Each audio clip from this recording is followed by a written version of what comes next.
लाडक्या बहिणींसाठी खुशखबर दिली। लाडक्या बहिणींकरता पुढच्या हप्त्यासाठी 3600 कोटींचा निधी मंजूर करण्यात आला। आजपासून त्यांच्या खात्यावर रक्कम जमा होईल असं अजित पवारांनी सांगितले।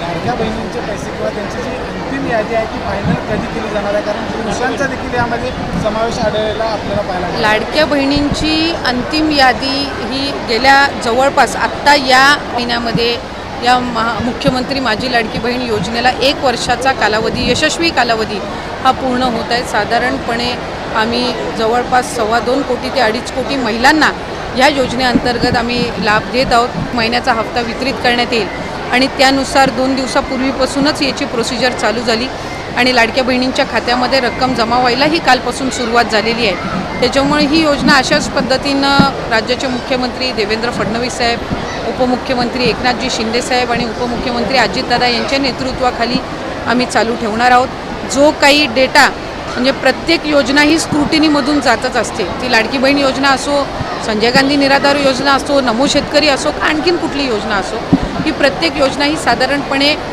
दरवर्षी ही त्यांची एक साधारणपणे प्रक्रियाच आहे की त्या स्क्रुटिनीमधनं ती जात असते।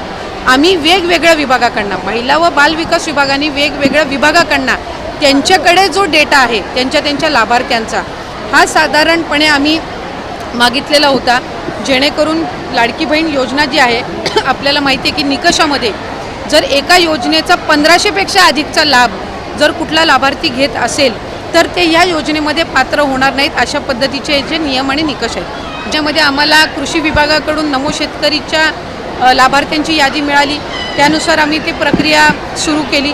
आता माहिती व तंत्रज्ञान विभागाने आम्हाला काही दिलेले आहे डेटा, तो स्क्रुटिनी करण्याचं काम हे चालू आहे।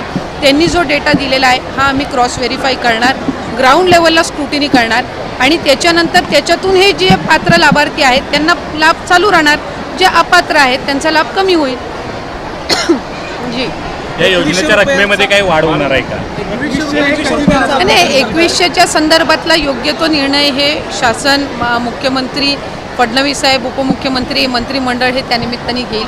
पण मला आपल्या माध्यमातून सगळ्या लाभार्थ्यांना सांगायचं आहे की ही योजना अशाच पद्धतीनं आम्ही पुढेही चालू ठेवणार आहोत आणि कुठेही या योजनेमध्ये खंड हा पडणार नाही आहे, कुठेही ही बंद होणार नाही। लाडकी बहीण योजनेचे अत्यंत महत्त्वपूर्ण जे अपडेट आहे ते आदित्य तटकरे यांनी व्हिडिओच्या माध्यमातून सांगितलेली आहे। लवकरच लाडक्या बहिणींच्या खात्यामध्ये पैसे येतील असं सुद्धा आधी सांगण्यात आलं होतं आणि फायनली